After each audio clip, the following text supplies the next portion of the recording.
Maliit po yung blessing, yung tinanggap natin.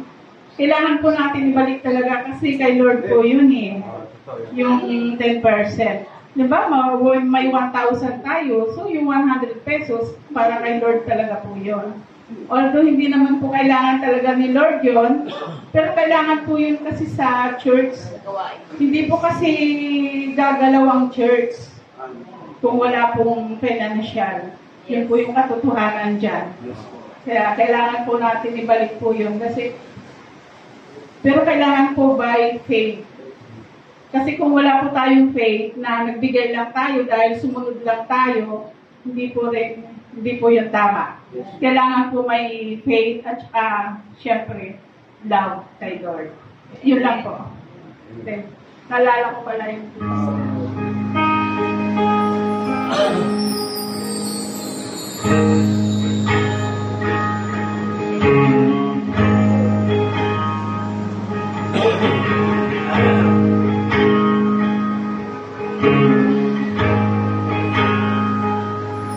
I love you for your mercy never fails me. All my days I've been held in your hand. From the moment I wake up till I lay my head, I will sing of the goodness of God. Kakapo tayo. All my life you have been faithful. All my life you have been so good. With every breath that I am able, I will sing of the goodness of God. I love your voice. You have led me through the fire. In the darkest night, you are close like no other. I love you as a father, and on you as a friend.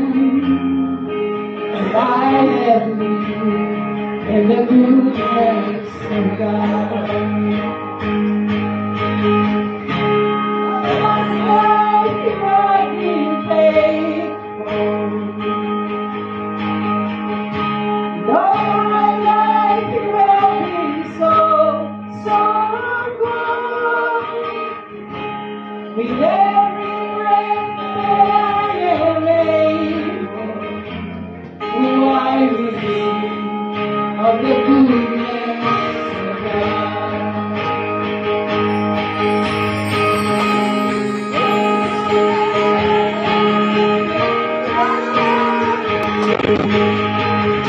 Your goodness right now is running after me. You are the I give you everything. Your goodness right now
inuubo na. Sige.